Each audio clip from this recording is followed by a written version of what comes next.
Well, Sanjeev, Prasad is our market master of the day, Managing Director, Co-Head, Kotak Institutional Equities. Sanjeev, good morning. Great to have you with us here. Thanks very much. You know, you guys recently put out that note, Great Reversal Part 2. And I think it was appropriately timed. You got the...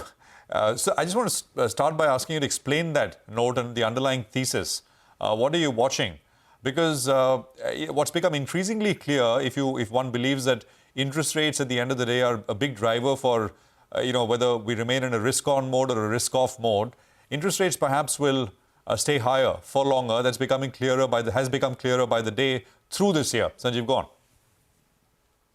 Oh, this is more of a long-term thematic report. It's got nothing to do with whatever is happening in terms of short-term in the market. So the thesis is as follows. If you look at the 1990 to the pre-pandemic period, let's say 2020 or 2019, you had a period of or a set of conditions which were very, very good for all asset classes, whether it was debt or fixed income or equities or housing. Four factors. Number one being a period of declining or low interest rates, and you had a situation where post the GFC, you had pretty much zero interest rates on a nominal basis across all the developed markets, and negative real interest rates. Number two, you had a period of relatively I would say global peace, not that much geopolitical tensions. Number three, you had the massive rise of China.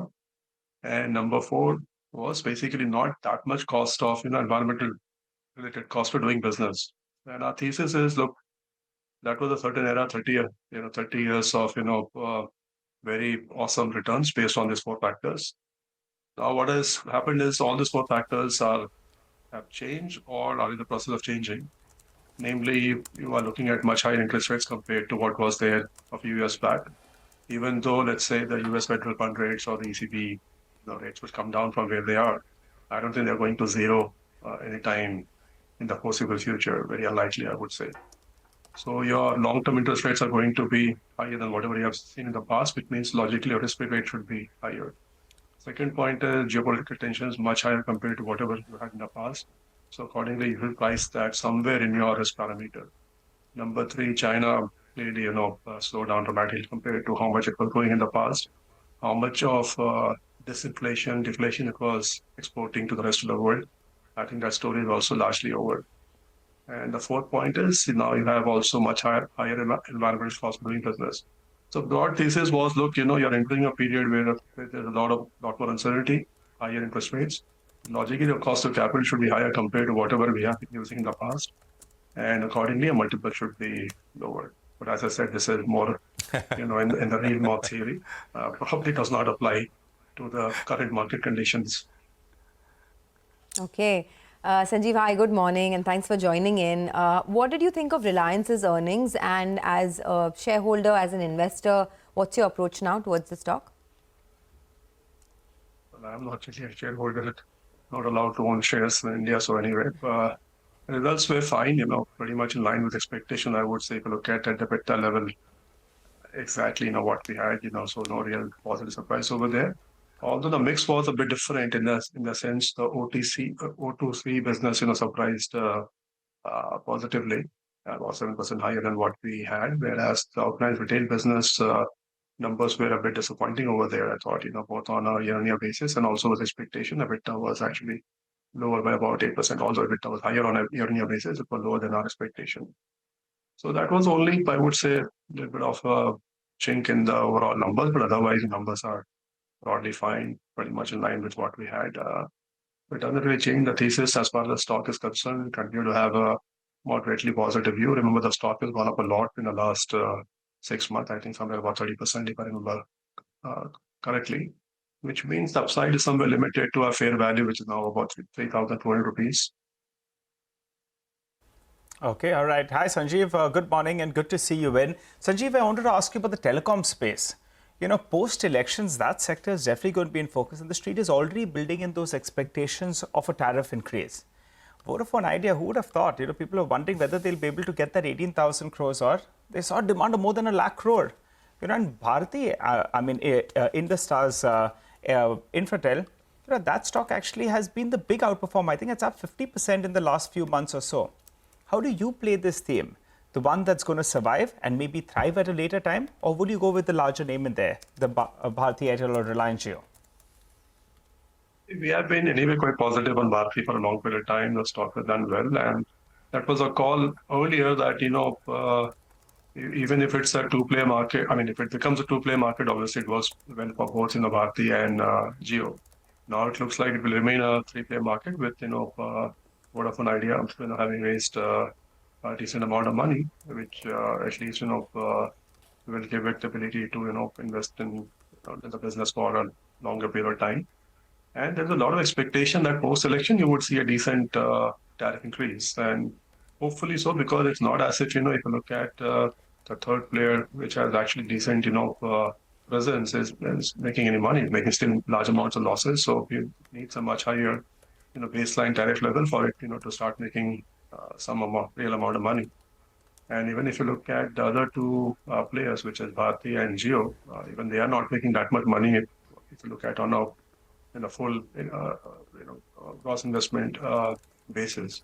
So we do need some tariff increases, and also keep in mind the fact that if you look at ARPU, where it was in FY16, let's say, for Bharti, it used to be about 180 rupees. FY 2024 probably will end at about slightly about 200 to 204 is what we have. So in 8 years' time, you are probably seeing something like about 13% increase in ARPUs, which is hardly anything much lower than inflation. So, the expectation is that post-elections, you will see a pretty decent increase in tariffs. We are built in somewhere about 13% increase for FY 2025. Hopefully that comes through, and that should support, earning momentum for some more time. Sanjeev, you guys also wrote on two other sectors recently. One is the electricity sector, thermal sort of power.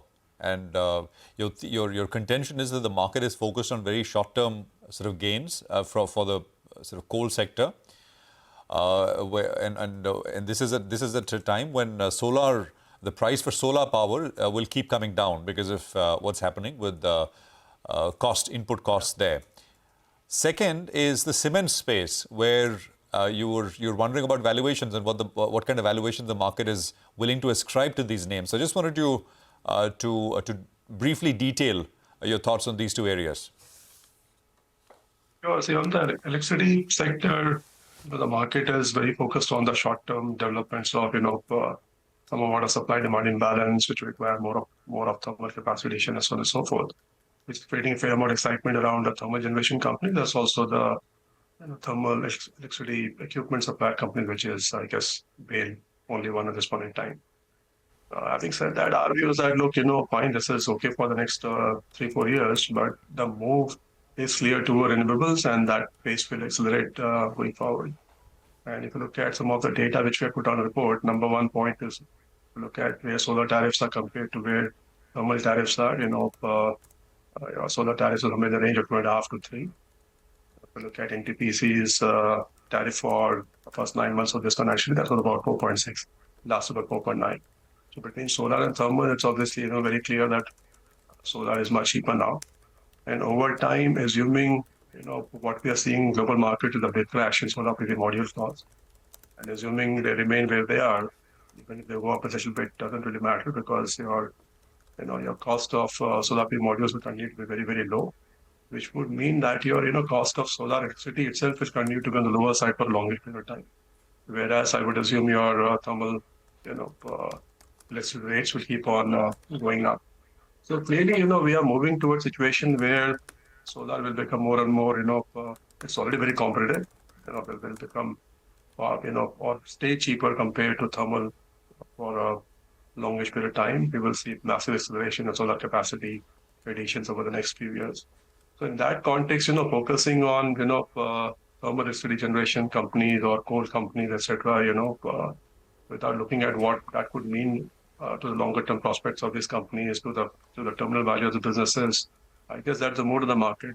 People are just too short term oriented, I guess, at this point in time, without really focusing on the long term issues. And keep in mind the fact that a very simple thing, 2-3 years of cash flows, hardly make up, the current market capitalization of any company, right? Unless eventually the company is trading at 2-3 P. So that's where the market, I think, is making a mistake. Too much focus on short-term issues and completely ignoring the longer-term issues, whether positive or negative for a particular sector or stocks. Sanjeev, you want to quickly outline your thesis on cement as well? Well, this is a macro debate which we had a long time with investors. Fundamentally, I simply cannot understand how you can be giving 30, 35 P for a cement company. At the end of the day, it's a capex intensive commodity business. The asset turnover ratio is very, very low. Probably 1 time for a replacement asset, even less than 1 for a greenfield capacity. You do any math on a bottom-up basis, the P's of this business, etc., cannot be more than 15 to 20 maximum. Even if you stretch your assumptions a lot in terms of growth and asset turnover ratio, margins, and so on and so forth. Yeah. Got it. I simply do not understand how people are valuing some of these companies now. Absolutely, basic principles of valuations are being ignored completely now. All right, Sanjeev, we'll take that debate to another day because it's a pretty long one, right? But thanks a lot for joining in. Appreciate your time here on CNBC TV18.